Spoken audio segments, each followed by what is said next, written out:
Welcome back to Montego Bay. I apologise, it has been a while since I put a video up. I haven't got any further with my van conversion,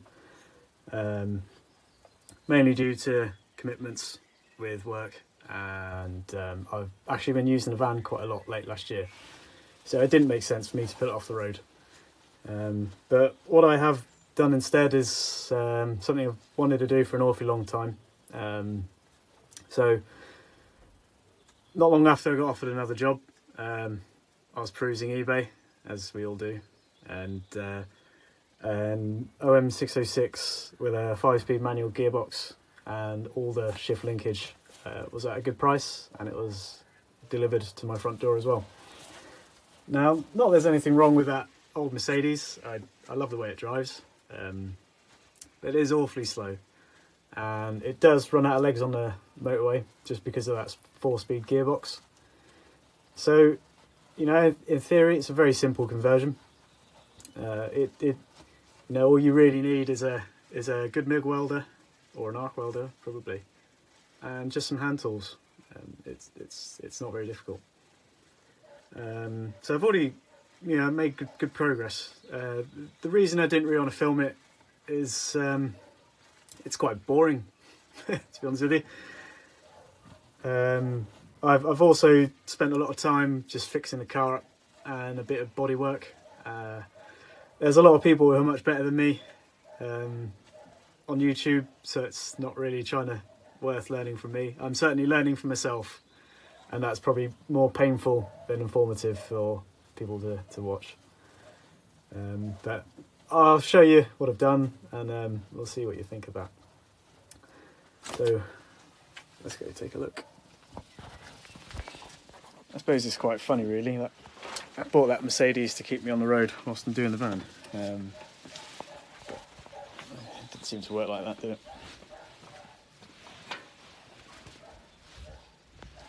So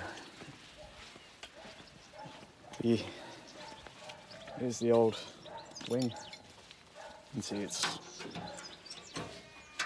quite rusty. It's quite common for them to go here. You also managed to stick a dent in it there as well, which wasn't very clever. So I just thought it'd be a good time to replace them. Okay, so there's the old lump, om617. It's a good engine, real good engine. It came out very easily. It didn't take very long at all, to be honest with you. The only things I've really taken from this engine is the glow plug wiring loom and the power steering lines. And then there's the old Mercedes 4-speed gearbox. I think Mercedes used a couple versions of manual gearboxes in these W123s. This is the one with a cast iron housing. Renowned for being incredibly strong. So I was quite pleased to see that, but I certainly never had to test the strength. So right, so here's the new lump. It's, as I said, it's a 3-litre 6-cylinder om606 out of a Mercedes 124. I did try and paint it battleship grey, but it's kind of turned more of a pigeon purple, to be honest with you. I don't mind so much. But I will be sticking a turbo on this. As you can see, it's currently naturally aspirated. I'm starting to collect turbo bits, so there's the turbo exhaust manifold. I do have the inlet manifold as well. But what I'll be doing next is buying the turbocharger and injection pump. So I thought I'd start this series now, because when they start going on the engine is when it's going to get fun. What I have done, which was probably my choice, was this engine with the gearbox it came with. They call it a 717-430. Is probably more of a glitter box than a gearbox. I think it's known for being quite weak. You know, if I stick a turbo on this, I don't want to break it and have to take the engine out and all that again. So this gearbox came up not too long after I bought the engine. It's a 717401. It's most commonly seen in some W123s, but also the G-Wagons. It's known for being very robust, quite strong. There are better options for this conversion, but again, the opportunity just came up, and it was a lot more cost effective to do it this way. But it also did give me the opportunity to ditch the old dual mass flywheel setup. So if you're not familiar with the single and the dual mass, I don't know if you can really see it move there, possibly. So that's the starter ring gear, that's bolted directly to the crankshaft. And then there's another plate that's kind of suspended by springs or rubber, and that will dampen engine vibration. So if I stick that's the original friction plate, and you'll see the difference with a single mass flywheel. It'll have the springs in the friction plate, whereas the dual mass doesn't. Just for comparison, that's the old single mass flywheel. It's on this om617, it's hilarious how big it is. It's like a marine engine or something. It's massive, but that is just one big single mass, and like I said, the vibration's taken up by the friction plate.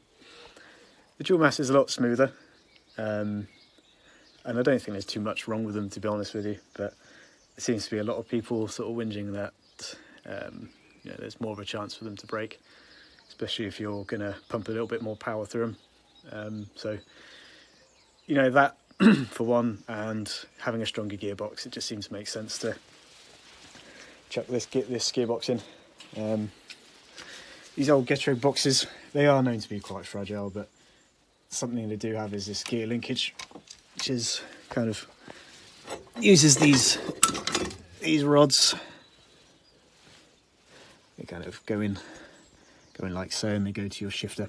So when we get into the car, I'll show you how that works on that other end.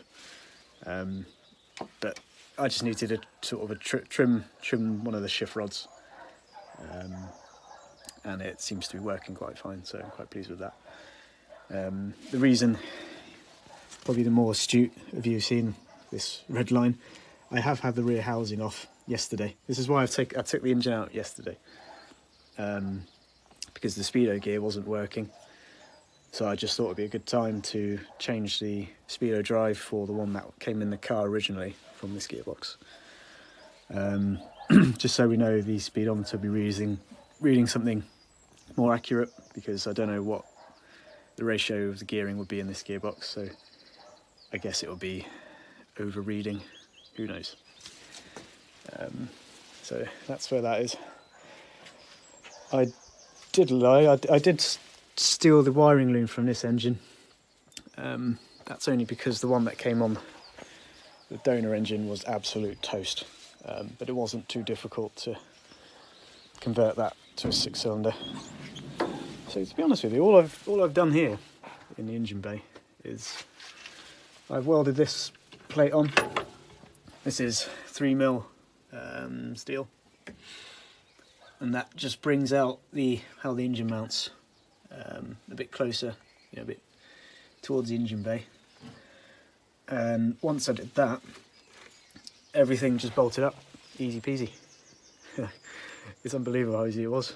I make the engine mount a bit more inboard, and that's it. The gearbox, it bolted up perfectly.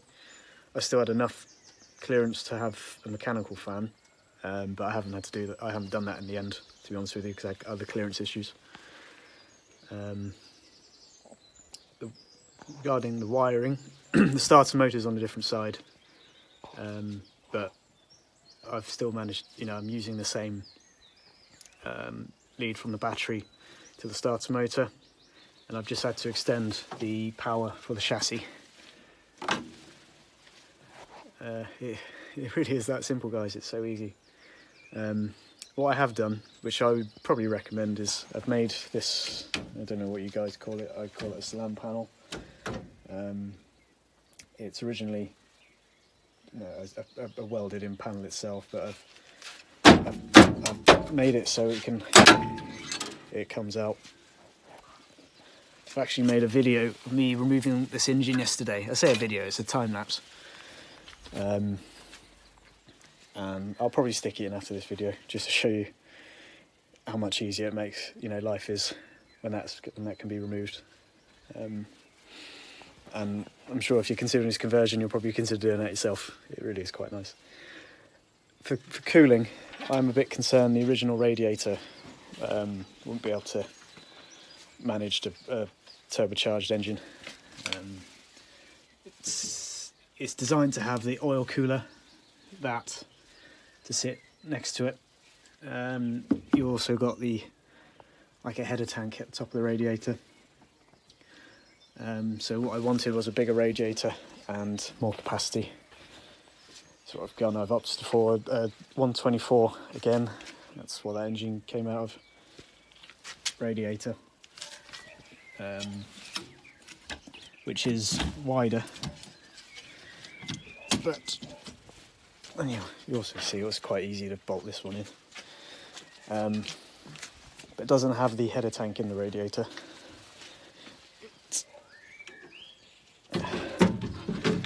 Just goes in like that. Sits in there very nicely. It's also great because the cylinder head is lower than the top of the radiator. But I've put in this bottle here, which I think is actually a W123 unit, so it fits in really well, as you can see, and looks quite period correct. It's all a bit untested at the moment, but I'm pretty sure it's a lot better than using the original radiator, so we'll see how that goes. Like I said, I've had clearance problems using the mechanical fan, so I've just taken the air conditioning fan that actually came with the engine, and I'll wire that one in. And I'll probably use I think I've got a temperature switch on its way. I think it's from a Vauxhall, which is an 80-85 degree, so we'll short effectively at 80-85 degrees and then reopen at 80, which I think is in operational range of a turbo diesel. Regarding the bodywork, these are the wings I picked up. There are just pattern parts. They're not a great fit, I'm not going to lie. As you can see, the wing sticks up. I don't know if you can see actually, but it sticks up a lot more than the bonnet. Sorry, camera skills aren't great. But the biggest problem is you've a bit of a cheddar gorge in there, and this also doesn't sit particularly flush. Like I said, I'm not really chasing perfection, but if you are considering getting pattern parts and you want it to look great, don't bother. Spring for the real thing if you can. But I'm quite pleased with the paintwork, to be honest with you. I think we've got about 3 layers of top and 2 layers of high build, all prepared and painted here by myself. So if we hop in here now, the throttle, that's the original W123 cable. That clips onto the pump on the new engine very easily. If anything, it's actually made the action a lot shorter, because it was quite a long throw before, so we'll see how that goes. Clutch. To be honest with you, the clutch is a bit of an interesting story. I think I'll probably see how it goes before I start recommending it. So I purchased a single mass flywheel conversion kit from eBay. So that comes with the single mass, a friction plate and a pressure plate for a Mercedes Sprinter, which does bolt onto the engine. I had to get a local machinist to machine the centre, just so the input shaft of the gearbox can go through the flywheel into the pilot bearing, and there you are, happy days. unfortunately the story didn't end there, because it's a 10 spline input shaft on that G-Wagon gearbox, and the Sprinter has a well, I think it's 23, 24, you know, I didn't count them. So I had to get a G-Wagon friction plate. But yet again, unfortunately, that friction plate didn't just bolt in. When I tried to marry the gearbox and the engine, I was finding the gearbox was actually pushing the friction plate hard up against the flywheel. So it was kind of like that clutch was never disengaging. So where my concern is with recommending this, the way I've done it so far, I've had to take away a fair bit of metal from that friction plate, just so to get it to fit. If I'm not making much sense, you know, when it does break, I'll show you what not to do. But if it works, I'll go, you know, I'll go through more detail. So this came with the engine in the gearbox. That's the 5-speed shifter, which looks very similar to the 4-speed. This is the original one. So that's what I mean. Your like sort of left to right will just change which arm is operated, and as you move them up and down, the arm sort of move forward and backward to change gear on those levers I showed you on the gearbox. The 5-speed one from the W123, it went straight in, to be honest with you. I just needed to drill these holes and tap them into the tunnel, and then that's it. She flew in quite easily. So that's what I'm up to so far. Before I had this engine out yesterday, I had the wiring's pretty much done, apart from the reverse light switch in here, but that's not going to be a problem. It's got the switch built into the shifter. It's just a matter of changing the connector. The power steering, like I said, I just had to pinch the hoses from the old engine to put them on the new engine, so that it would match up to the steering box. Not really not a biggie. I'm pretty much there with the cooling. I think I'm just an adapter away, and then that would be all plumbed up. And the fueling, but like I said, I'll wait for a pump and a turbo to come back, and we'll tackle that bridge when we get there. But no, that's kind of it. It is as easy as that. Genuinely, I'd recommend it. So that's a kickstart to the Mercedes. There's that turbo in that. I'm going to show you whilst you're here. I had to bring that in from Estonia, believe it or not. A lot of parts for the Mercedes have had to come from Bulgaria and Estonia. I don't know why. It's kind of annoying. And that's the gearbox that came with the donor engine. I don't really know what to do with it.